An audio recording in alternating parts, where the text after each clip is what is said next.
Hello प्यारे बच्चों, कैसे हैं आप सभी लोग। बहुत बहुत स्वागत है आप सभी का आज की इस इंपॉर्टेंट क्लास में। तो बच्चों, आज से शुरू होने जा रहा है रिवाइज इंडिया का एक नया चैप्टर। तो बच्चों, रिवाइज इंडिया में हम लोग हर एक चैप्टर को रिवाइज करेंगे बढ़िया तरीके से। तो प्यारे बच्चों, सबसे पहले तो आप इस क्लास को जो है शेयर कर दीजिए अपने सभी दोस्तों के पास और सभी भाई बहनों के पास जो क्लास 10th की तैयारी में लगे हुए हैं, ताकि भाई वो भी रिवाइज कर लें इस चैप्टर को। और चैप्टर रिविजन होगा केवल 30 मिनट के अंदर। तो चलिए शुरू करते हैं बच्चों। सबसे पहले बात करेंगे कि आज की इस क्लास में हम लोग क्या क्या रिवाइज करने जा रहे हैं। तो हम रिवाइज करेंगे संख्याओं की जानकारी, संख्याएं कौन कौन सी होती हैं। उसके बाद अभाज्य गुणनखंडन सीखेंगे। देन उसके बाद अंकगणित की आधारभूत प्रमेय, और फिर इससे एचसीएफ और एलसीएम कैसे निकाला जाता है वो सीखेंगे, रिवाइज करेंगे। अपरिमेय संख्याओं का सिद्धिकरण कैसे किया जाता है, यही टॉपिक्स हमें रिवाइज करने हैं। तो सबसे पहले बात आती है उन संख्याओं की जो गिनती गिनने के काम में यूज होती हैं। जैसे कि बच्चों, हमारे घर में चेयर्स हैं, कुर्सी है, मेज है, आम है, पेड़ है ना। जो भी हमें एक सामान गिनना है उसको गिनने के लिए हम लोग संख्याओं का इस्तेमाल करते हैं। और वो संख्याएं कौन सी होती है? 1 2 3 4 5 6 7 8 9 10 11 12 13। तो वो संख्याएं जो गिनती गिनने वाली संख्याएं होती हैं उन्हें हम क्या कहते हैं? प्राकृतिक संख्याएं कहते हैं। और ये कहाँ तक जाती है? ये जाती है बच्चों अनंत तक, क्योंकि इसको इंग्लिश में नेचुरल नंबर्स कहते हैं, इसलिए इसे हम कैपिटल एन से प्रदर्शित करते हैं। ये हो गई आपकी प्राकृतिक संख्याएं। अब इसके बाद अगली जो आती है वो होती है, अगर हम प्राकृतिक संख्याओं में जीरो को भी शामिल कर लें, क्योंकि हमें 10 भी लिखना था, हमें 100 भी लिखना था, हमें 1000 भी लिखना था, हमें 50 भी लिखना था, उसके लिए हमें जीरो की जरूरत पड़ी। और जब जीरो की खोज हुई तो जीरो को कहाँ रखा जाए? तो जीरो को बेटा जी जब हमने प्राकृतिक संख्याओं के साथ रख दिया तो एक नया समूह बना, क्योंकि जीरो गिनती गिनने के काम में तो नहीं आ सकता, जीरो से तो गिनती शुरू नहीं होती है। कभी भी हम कोई भी गिनती करते हैं तो वो एक से ही शुरू होती है। इसलिए हमने क्या किया? जीरो को एक नए समूह के साथ रख दिया, एक नया समूह बना दिया। और इसको हमने क्या बोला? इसको हमने यहाँ पर पूर्ण संख्याएं कहा। तो जीरो हो गया, 1 हो गया, 2 हो गया, 3 हो गया, 4 हो गया, 5 हो गया, 6 हो गया, और ये भी कहाँ तक चलेगा? ये भी आपका अनंत तक जाएगा, क्योंकि अब आपकी संख्याएं पूरी हो चुकी हैं, अब आपकी संख्याएं पूर्ण हो चुकी हैं। इसलिए इसे हम लोग होल नंबर्स यानी डब्ल्यू से दिखाते हैं। चलिए, अगर आपसे ये पूछा जाता है कि सबसे छोटी पूर्ण संख्या कौन सी है, तो सबसे छोटी पूर्ण संख्या है जीरो। देखिए, पूर्ण संख्याओं में ही प्राकृतिक संख्या भी छुपी हुई है। इसके बाद अगली संख्याएं आती हैं भिन्न संख्या। भिन्न संख्याएं यानी कि फ्रैक्शंस। जब हमें किसी भी चीज का, किसी वस्तु का कोई हिस्सा दिखाना होता है, कोई पार्ट दिखाना होता है, तब हम लोग क्या करते हैं? भिन्न संख्याओं का इस्तेमाल करते हैं। जैसे कि मेरे पास एक रोटी थी और मैंने उस एक रोटी के 4 हिस्से कर दिए। एक रोटी थी और उस एक रोटी के मैंने 4 हिस्से कर दिए, हम चारों ने खा लिए बराबर बराबर। तो यहाँ पर ये जो एक हिस्सा है इसको हम लोग कैसे दिखाएंगे? भाई, एक रोटी थी, मैंने इस एक रोटी के कितने बराबर हिस्से कर दिए? एक रोटी के 4 बराबर हिस्से कर दिए। तो ये 1/4 क्या बताता है? इस रोटी का ये वाला हिस्सा बता रहा है। अर्थात किसी वस्तु का एक हिस्सा बताने के लिए हम लोग भिन्न संख्याओं का इस्तेमाल करते हैं। यहाँ पर नोट पॉइंट करके लिखेंगे कि भिन्न संख्याएं कभी भी ऋणात्मक नहीं होंगी। कभी भी आपको ऐसे माइनस का 3/4 जो है इसे हम लोग भिन्न नहीं कहेंगे, क्योंकि किसी भी वस्तु का हिस्सा ऋण में नहीं जा सकता। ज्यादा से ज्यादा यही हो सकता है कि आप उसका एक भी हिस्सा मत लो, जीरो लो, लेकिन माइनस में नहीं होगा। नेक्स्ट आता है हमारे पास बच्चों, अगली आती है पूर्णांक संख्याएं। अब देखिए, हमें टेम्परेचर दिखाना था, हमें बाकी चीजों को भी दिखाना था, तो टेम्परेचर माइनस में भी जाता है। यानी जब हमें जीरो से भी छोटी संख्याओं को दिखाना था, तो जीरो से छोटी संख्याओं को दिखाने के लिए हमने क्या किया? जो जीरो के बाद संख्याएं थी उन्हीं में हमने ऋण चिन्ह लगा करके लिख दिया। जैसे -1, -2, -3, -4, और इन्हें हमने क्या बोला? ऋणात्मक पूर्णांक या ऋणात्मक संख्याएं। ऋणात्मक संख्याएं जो होती हैं वो जीरो से भी छोटी होती हैं। जब हम टेम्परेचर की बात करते हैं तो टेम्परेचर जीरो से भी कम होता है, और जीरो से कम को हम लोग कैसे दिखाते हैं? माइनस में दिखाते हैं। तो जब हमारे पास शून्य था, हमारे पास धनात्मक संख्याएं थी, हमने इसमें ऋणात्मक संख्याओं को भी मिला दिया, तो ये संख्या समूह क्या कहलाएगा? पूर्णांक कहलाएगा। क्या कहते हैं इसको हम लोग? पूर्णांक। और इंग्लिश में क्या बोलते हैं? इंटीजर्स। और इसलिए हम इसको आई से या फिर इसको हम लोग जेड से दिखाते हैं, आई या जेड से। इसमें बेटा जी क्या आएगा? देखो, -4, -3, -2, -1, फिर 0, फिर 1, फिर 2, फिर 3, फिर 4, और इस तरीके से ये इधर की तरफ भी चलता जाएगा, और ये इस तरीके से इधर की तरफ चलता जाएगा ऋण दिशा में। ठीक है, 3 तरह के पूर्णांक होते हैं, एक धनात्मक, एक ऋणात्मक और एक शून्य। नेक्स्ट आता है हमारे पास परिमेय संख्याएं। परिमेय संख्याएं क्या होती है, तो हम लोग 7th क्लास से पढ़ते आ रहे हैं। परिमेय संख्याएं वो संख्याएं होती हैं जिन्हें हम p बटे q के रूप में लिख सकते हैं, और शर्त क्या होती है कि q 0 नहीं होना चाहिए। जैसे हमारे पास मान लीजिए 3/4 है, अब यह p बटे q के रूप में है और इसका q जो है वो 0 भी नहीं है। फिर उसके बाद जैसे हमारे पास मान लीजिए एक संख्या आती है, यहाँ पर यह भी लिखा हुआ है कि जिन संख्याओं को बदला जा सके p बटे q रूप में, जैसे हमारे पास मान लीजिए लिखा हुआ है 3.2। अब क्या ये p बटे q रूप में है, तो आप कहेंगे कि नहीं है, लेकिन इसे हम p बटे q रूप में बदल सकते हैं, क्योंकि यहाँ से पॉइंट हटाएंगे तो ये कितना हो जाएगा, 32 हो जाएगा, और बटे में कितना जाएगा, 10। यानी ये आपके पास कितना आ जाएगा, अगर हम इसको 4 से काटें, 4 अट्ठे 32, लेकिन 10 तो नहीं कटेगा, तो इसको 2 से काट देते हैं, 16 दूनी 32 और 2 पंजे 10, 16/5 आ गया। तो 16/5 क्या है, p बटे q के रूप में है, इसका मतलब। और यहाँ पर देखो q जो है वो 0 भी नहीं है, क्योंकि शर्त लगी हुई है q जो है वो 0 नहीं होना चाहिए, वे परिमेय संख्याएं कहलाती हैं। ठीक है, अब परिमेय संख्या जो है माइनस के चिन्ह के साथ भी हो सकती है, जैसे माइनस का 3/4, ये भी परिमेय संख्या है। 0 जो है बेटा, 0 के लिए भी पूछा जाता है, क्या 0 परिमेय संख्या है, यस, क्योंकि 0 को 0/1 भी लिख सकते हो, 0 को 0/2 भी लिख सकते हो, 0 को आप क्या लिख सकते हो, 0/-4 भी लिख सकते हैं। और ये 0 हम देख रहे हैं p बटे q के रूप में है, और p बटे q के रूप में है, इसका q जो है वो 0 भी नहीं है, इसलिए 0 भी एक परिमेय संख्या होगी। नेक्स्ट आता है अपरिमेय संख्याएं, इर्रेशनल नंबर्स। क्या हो जाएगा ये आपका, irrational numbers, IR, irrational numbers, ऐसी संख्या जिसे p बटे q के रूप में ना तो लिखा जा सके ना ही बदला जा सके। जैसे कि मान लो हमारे पास क्या है, √2 है ना, हमारे पास क्या है प्यारे बच्चों, हमारे पास है √2, या हमारे पास है √3, या हमारे पास है पाई। ये ऐसी संख्याएं हैं जिनको p बटे q के रूप में बदला ही नहीं जा सकता, क्योंकि बच्चों इनके जो दशमलव प्रसार होते हैं वो क्या होते हैं, बताओ।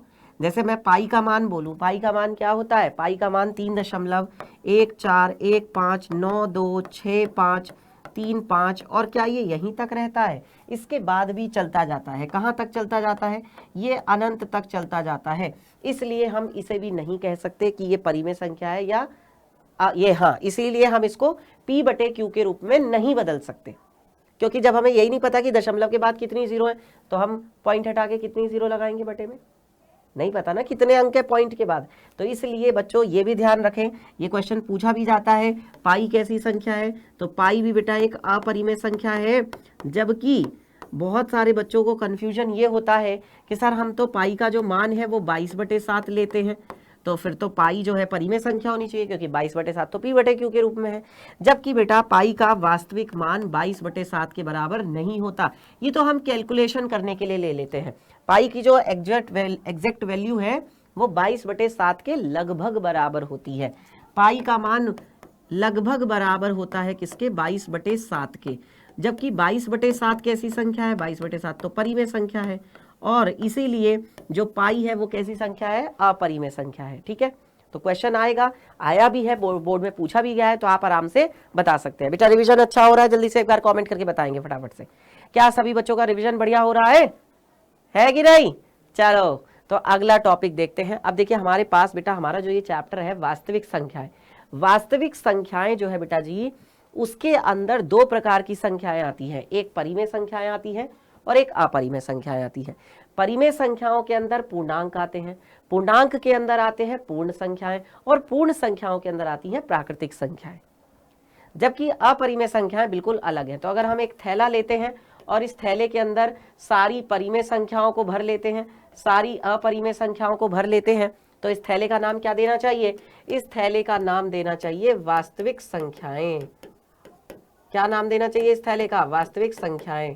ठीक है, दशमलव प्रसार भी आप पता रखना बेटा कि परिमेय संख्याओं का दशमलव प्रसार कैसा होता है, शांत, और दूसरा कैसा होता है, अशांत आवर्ती वाला। जबकि अपरिमेय संख्याओं का दशमलव प्रसार कैसा होता है, अशांत अनावर्ती वाला। ठीक है, चलो इसके बाद आगे बढ़ते हैं बच्चों, और बात करेंगे हम लोग सम संख्याओं के बारे में। सम संख्याएं कौन सी होती हैं, वे संख्याएं जो 2 से पूरी तरीके से भाग हो जाती हैं, अर्थात जो भागफल है वो दशमलव में नहीं होना चाहिए, वो पूर्ण संख्या में होना चाहिए, तो उसको हम लोग क्या कहते हैं, सम संख्या कहते हैं। इसकी ट्रिक भी आपको बता देता हूं कि जैसे मान लो ये इकाई का अंक है, ये दहाई का अंक है, ये सैकड़े का अंक है, तो ऐसी संख्या जिसके इकाई के अंक पर क्या होता है, जिसके इकाई के अंक पर 0 होता है, 2 होता है, 4 होता है, 6 होता है या 8 होता है। 0, 2, 4, 6, 8 इनमें से कोई अंक होता है, वो संख्या कैसी होती है, सम संख्या होती है।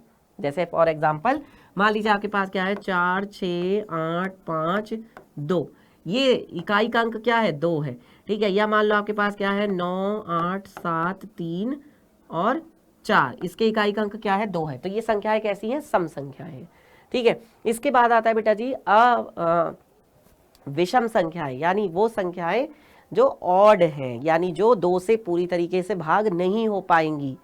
जो 2 से पूरी तरीके से भाग नहीं हो पाती वो क्या कहलाती हैं, विषम संख्याएं कहलाती हैं। जैसे कि मान लो हमारे पास क्या है, ये इकाई का अंक है, दहाई का है, सैकड़े का है। तो बेटा मैं आपको ट्रिक बता रहा हूँ, इकाई, दहाई, सैकड़ा, इकाई, दहाई, सैकड़ा। तो आपको क्या देखना है, आपको देखना है इकाई वाला अंक, क्या इस पे 0 है, क्या इस पे 2 है, क्या इस पे 4 है, क्या इस पे 6 है, या फिर इस पे 8 है। इनमें से कोई एक अंक है नहीं। अब आपको ये नहीं देखना, अब आपको क्या देखना है, अब आपको देखना है 1, 3, 5, 7 और 9। अगर इनमें से कोई एक अंक है तो इसका मतलब वो कैसी संख्या होगी, विषम संख्या होगी। जैसे मान लीजिए आपको क्या दिया हुआ है, 5, 5, 5, 5, इसका इकाई का अंक क्या है, 5 है। या जैसे आपको दिया गया है 9, 8, 7, 6, 3, इसके इकाई का अंक क्या है, 3 है, ठीक है। तो ये दोनों संख्याएं कैसी हैं, विषम है। अगली जो संख्याएं आती है प्यारे बच्चों, वो आती हैं भाज्य संख्याएं, कॉम्पोजिट नंबर्स। वे संख्याएं जो स्वयं तथा दूसरी संख्याओं से भी भाग हो जाती हैं, वो क्या कहलाती हैं, भाज्य संख्याएं कहलाती हैं। जैसे कि जो अपने पहाड़े में भी आती हैं और दूसरों के पहाड़े में भी आती हैं। या हम ये कह सकते हैं जिनके 2 से अधिक गुणनखंड होते हैं। बेटा देखो जैसे 36 है, अब 36 किस किस के पहाड़े में आएगा, तो 36 आप देखोगे कि तो 1 के पहाड़े में भी आएगा, 2 के पहाड़े में भी आएगा, 3 के पहाड़े में भी आएगा, 4 के पहाड़े में भी आएगा, 6 के पहाड़े में भी आएगा, 8 के पहाड़े में, 8, 8 कम 8 दूनी 16, 8 के 24, 8 के पहाड़े में नहीं आएगा। हाँ, फिर उसके बाद किस में आएगा, 9 के पहाड़े में आएगा, और 9 के बाद 12 के पहाड़े में आएगा, फिर किसके पहाड़े में आएगा, 18 के पहाड़े में आएगा, है ना, और फिर खुद अपने पहाड़े में भी आएगा। तो हमने क्या देखा कि भाई ये जो 36 है, ये तो कितनी सारी संख्याओं के पहाड़े में आ रहा है। ये सब इसके क्या कहलाते हैं, ये सब इसके गुणनखंड कहलाएंगे। तो 1, 2, 3, 4, 5, 6, 7, 8, 9, 9 गुणनखंड हैं, 2 से ज्यादा है ना, इसलिए ये क्या है बच्चों, भाज्य संख्या है, ठीक है। अच्छा, अगली आती है बेटा जी प्राइम नंबर्स या अभाज्य संख्याएं। अभाज्य संख्याएं वो होती हैं जो सिर्फ खुद से भाग होती है, जो कहती है कि भैया मैं किसी से भाग नहीं होने वाली, तुम लोग अपना अपना देख लो, मैं तो सिर्फ अपने से भाग होंगी, मैं तो सिर्फ खुद से डिवाइड होंगी, या 1 से तो दुनिया की हर एक संख्या भाग हो जाती है। तो यहाँ पर इन वो संख्या जिनके ठीक 2 गुणनखंड होते हैं। कितने गुणनखंड होते हैं, ठीक 2 गुणनखंड होते हैं। जैसे एग्जाम्पल के तौर पर बहुत सारी संख्याएं भाई, मान लो 17 है, 19 है, 23 है या 41 है, ये सारी वो संख्याएं हैं, ये कितनों के पहाड़े में आएंगी, 17 जो है 1 के या 17 के पहाड़े में आएगा, 19 भी या तो 1 के पहाड़े में आएगा या 19 के पहाड़े में आएगा, 23 भी या तो 1 के पहाड़े में आएगा या 23 के पहाड़े में आएगा, 41 भी या तो 1 के पहाड़े में आएगा या 41 के पहाड़े में आएगा। इन सबके बेटा 2-2 गुणनखंड हैं। आप देखो 1 2 1 2 1 2 1 2, सबके कितने कितने गुणनखंड हैं, 2-2 गुणनखंड हैं, ठीक 2-2 गुणनखंड। इसलिए वो संख्याएं जो खुद के पहाड़े में आती हैं, केवल जो सिर्फ खुद से भाग होती हैं, अभाज्य संख्याएं कहलाती हैं। अभाज्य संख्याएं बेटा कहाँ से शुरू होती हैं, 2 से शुरू होती है। 2 हो गया, 3 हो गया, 5 हो गया, 7 हो गया, है ना, 2 3 5 7, फिर 11 13 17 19 और इस तरीके से आगे बढ़ती जाती है, ठीक है, क्लियर है। चलिए नेक्स्ट आती है बेटा सह अभाज्य संख्याएं। अब सह अभाज्य संख्याएं वो होती हैं कि जिनका HCF कितना आता हो, 1 आता हो। कोई भी 2 संख्या, जैसे मान लो आपके पास लिखा हुआ है 18 और आपके पास लिखा हुआ है 25। अब 18 और 25 को आप तोड़ कर देखो, HCF क्या होता है अभी बताता हूँ। देखो 18 क्या है, मान लो आपने इसको तोड़ा, 2 गुणा 3 गुणा 3, ये आ जाएगा। 25 को तोड़ोगे क्या लिखोगे, 5 गुणा 5 लिखोगे। अब आपने देखा भाई HCF क्या आएगा, कुछ भी नहीं, क्योंकि कॉमन ही नहीं आ रहा है, यहाँ पर कुछ भी कॉमन ही कुछ भी नहीं आ रहा, तो कैसे HCF निकालोगे। जो दोनों में होता है वही तो HCF में आता है। तो हम यहाँ पर इसको ज़्यादा से ज़्यादा क्या लिख सकते हैं, हम ज़्यादा से ज़्यादा इसको गुणा में 1 करके लिख सकते हैं ना, दोनों को लिख सकते हैं कि नहीं लिख सकते हैं। तो देखा हमने कि भाई दोनों में 1-1 कॉमन आ गया। अब दोनों में 1-1 कॉमन आ गया, इसका मतलब HCF भी कितना आ जाएगा, 1 आ जाएगा।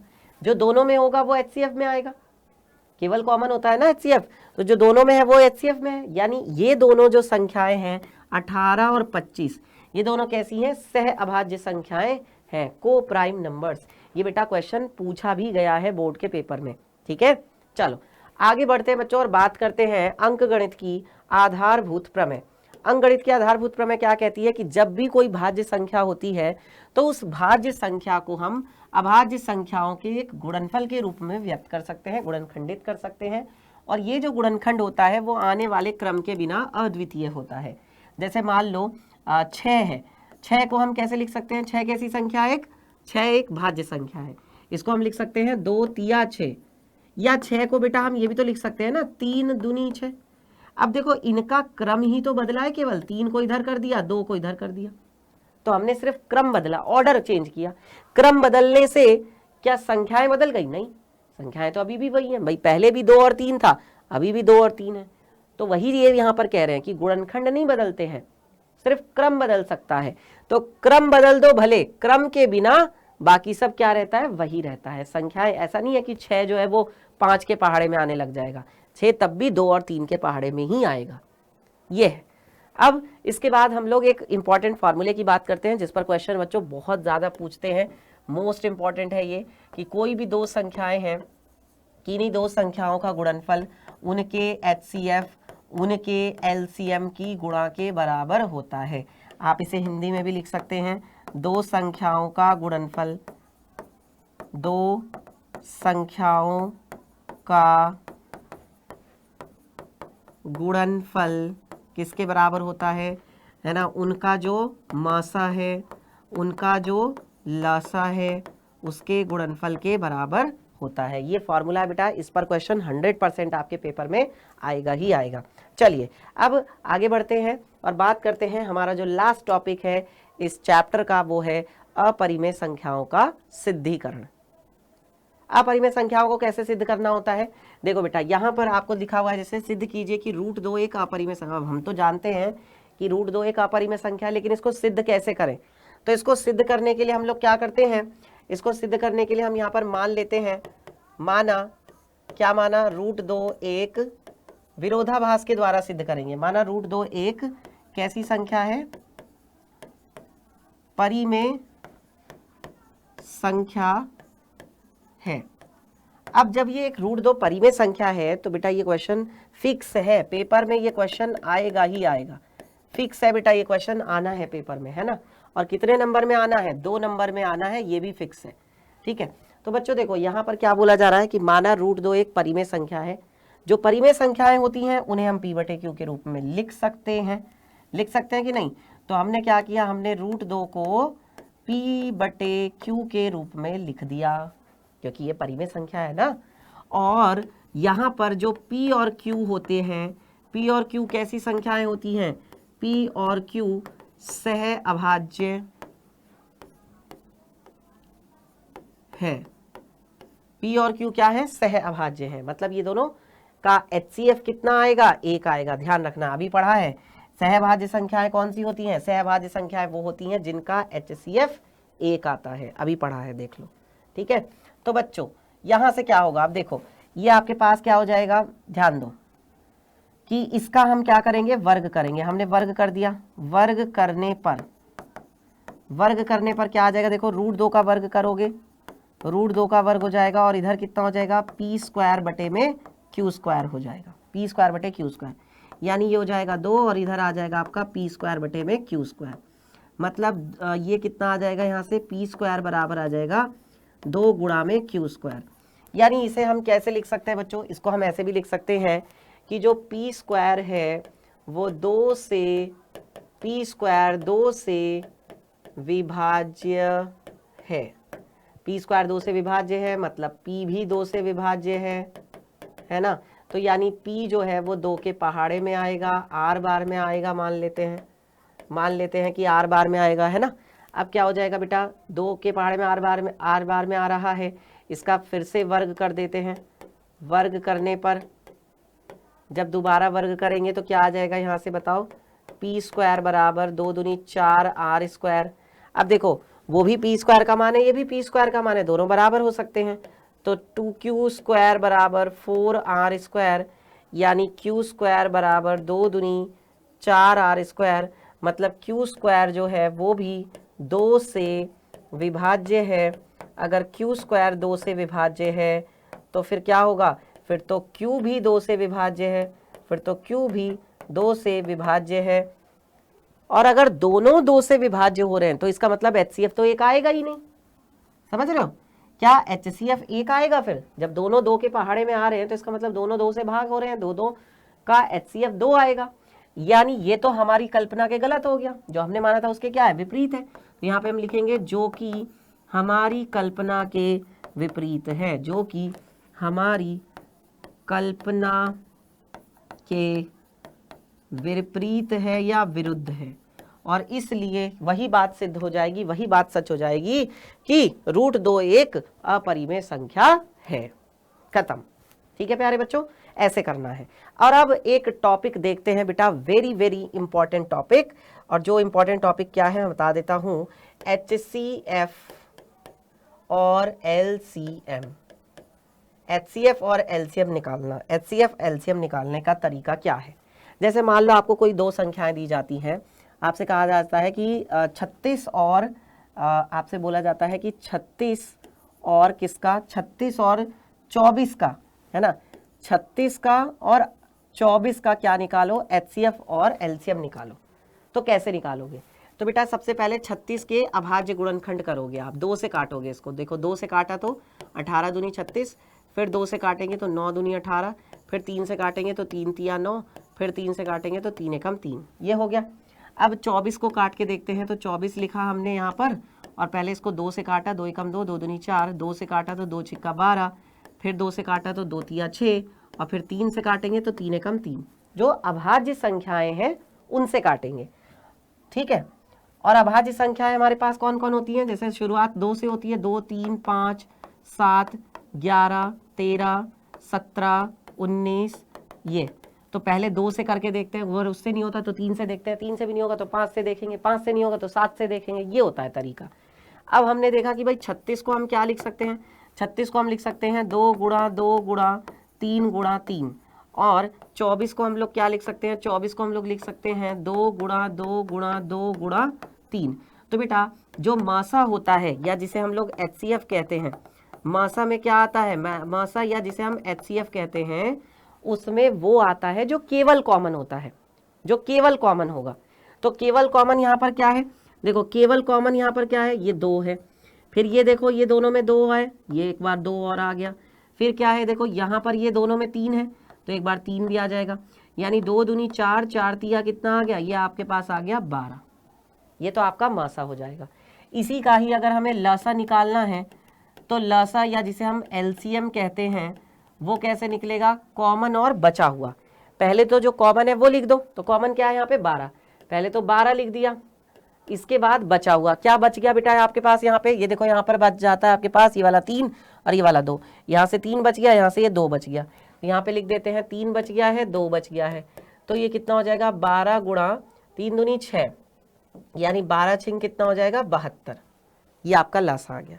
अच्छा कई बार बेटा क्या होता है कि वो डायरेक्ट भी पूछ लेते हैं, मतलब दोनों ना निकलवा करके वो क्या निकलवा लेते हैं, LCM केवल निकलवाते हैं। तो जब केवल LCM निकलवाएंगे, जैसे मान लो आपसे कहा जाता है कि 125 और 625 का LCM बताओ, 125 और 625 का LCM बताओ क्या होगा, तब आप कैसे करोगे इन दोनों का LCM, तब आप दोनों संख्याओं को एक साथ लिख लो। इसमें चलो एक संख्या और ले लेते हैं 25, तीनों का LCM निकालना है, तो बताओ क्या करेंगे, तीनों संख्याओं को एक साथ लिख लो, 25 लिखा, 125 लिखा, 625 लिखा, ठीक है। अब तीनों को हम क्या करेंगे, एक साथ इसके अभाज्य गुणनखंड करेंगे।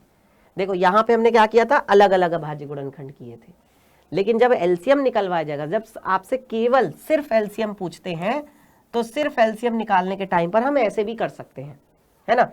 क्या करना है, देखो यहाँ पर सीधा सीधा पहले 5 से काटेंगे, 5 पंजे 25, ये हो जाएगा 5 दूनी 10, 5 पंजे 25, ये हो जाएगा 5 एकम 5, 5 दूनी 10, 5 पंजे 25। फिर 5 से काटेंगे तो क्या आएगा, देखो 5 एकम 5, 5 पंजे 25, और ये हो जाएगा आपका 5 दूनी 10 और 5 पंजे 25। फिर 5 से काटेंगे तो देखो क्या आएगा, अब एक तो ऐसे ही रहेगा, 5 एकम 5, 5 पंजे 25, फिर 5 से काट देंगे तो कितना आ जाएगा, 1 1 और 5 एकम 5। तो बच्चों अगर मुझे इन तीनों का एलसीएम निकालना है तो एलसीएम के लिए मुझे क्या करना पड़ेगा, इन सारी संख्याओं की गुणा करनी पड़ेगी। यानी 5 की 5 में, फिर 5 में, फिर 5 में, कितनी बार, 4 बार गुणा। तो यानी हो जाएगा 5 गुणा 5 गुणा 5 गुणा 5, मतलब 5 पंजे 25, 25 पंजे 125, 125 पंजे 625। तो एलसीएम कितना आया, 625, 625। समझ में आया बेटा सबको ये क्वेश्चन। अब आपसे कैसे भी क्वेश्चन पूछा जा सकता है। परिमेय और अपरिमेय संख्याओं पर सवाल कैसे पूछते हैं वह भी बता देता हूं बेटा। परिमेय और अपरिमेय संख्याओं पर, जैसे परिमेय संख्याओं पर ऐसे क्वेश्चन पूछेंगे, बताइए कि 5/0 जो है क्या ये परिमेय संख्या है, तो आपका आंसर होगा नहीं, क्योंकि इसका क्यू जो है वो 0 है। ठीक है, फिर आपसे ऐसे पूछ लेते हैं अंडर रूट के अंदर क्या लिखा हुआ है, 3/4 लिखा हुआ है। अंडर रूट के अंदर मान लो क्या लिखा हुआ है, 4/32 लिखा हुआ है। ठीक है, और मान लो आपके पास क्या लिखा हुआ है, अंडर रूट के अंदर 8, अंडर रूट के अंदर 64 बटे अंडर रूट के अंदर 25 लिखा हुआ है। बताओ इनमें से कौन सी संख्या परिमेय संख्या है। तो आप कैसे करोगे, आपने देखा भाई इसको तो आप बदल ही नहीं सकते है ना। 4 को ज़्यादा से ज़्यादा इसको क्या लिख सकते हो, √3/2 लिख सकते हो। इसको क्या लिख सकते हो, 8/5 लिख सकते हो। 4 एकम 4, 4 अट्ठे 32, यानी ये 1/√8 आ गया। और अब इसको क्या आगे सॉल्व करेंगे भाई, तो इसलिए ये दोनों तो क्या है, अपरिमेय संख्या, और ये क्या है, परिमेय संख्या, क्योंकि ये P/Q के रूप में है और इसका Q भी 0 नहीं है। समझ में आया सभी को प्यारे बच्चों यहाँ तक।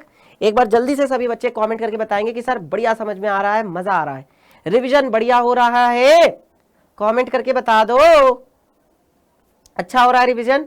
चलो अब अपरिमेय संख्या देखो, जैसे मान लो आपसे ये भी पूछा जा सकता है कि अगर हम एक परिमेय संख्या में एक अपरिमेय संख्या को जोड़ें तो ये संख्या कैसी होगी, बताइए। या फिर हम क्या करते हैं, एक परिमेय संख्या में से एक अपरिमेय संख्या को घटाते हैं तो ये संख्या कैसी आएगी। देखो जब आप एक परिमेय संख्या और एक अपरिमेय संख्या को जोड़ोगे तब भी आपको क्या मिलेगी, तब भी बेटा जी आपको अपरिमेय संख्या ही मिलेगी। और जब आप एक परिमेय संख्या में से अपरिमेय संख्या घटाओगे तब भी आपको क्या मिलेगी, अपरिमेय संख्या ही मिलेगी। ये बच्चों वैसे सवाल हैं जो बोर्ड के पेपर में पूछे जाते हैं। ठीक है, ध्यान रहेगा सबको यहाँ तक, पक्का। चलो तो बेटा जी अब आप मुझे बताइए कि आज की जो ये रिवाइज इंडिया वाली क्लास है ये आप लोगों को कैसी लगी।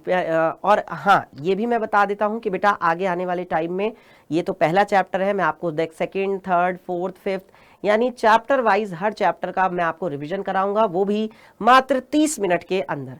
तो कैसी लगी आज की ये क्लास, बढ़िया रिवीजन हुआ आपका, हर टाइप से मैंने आपको बता भी दिया कि क्वेश्चन भी कैसे पूछते हैं पहले चैप्टर से।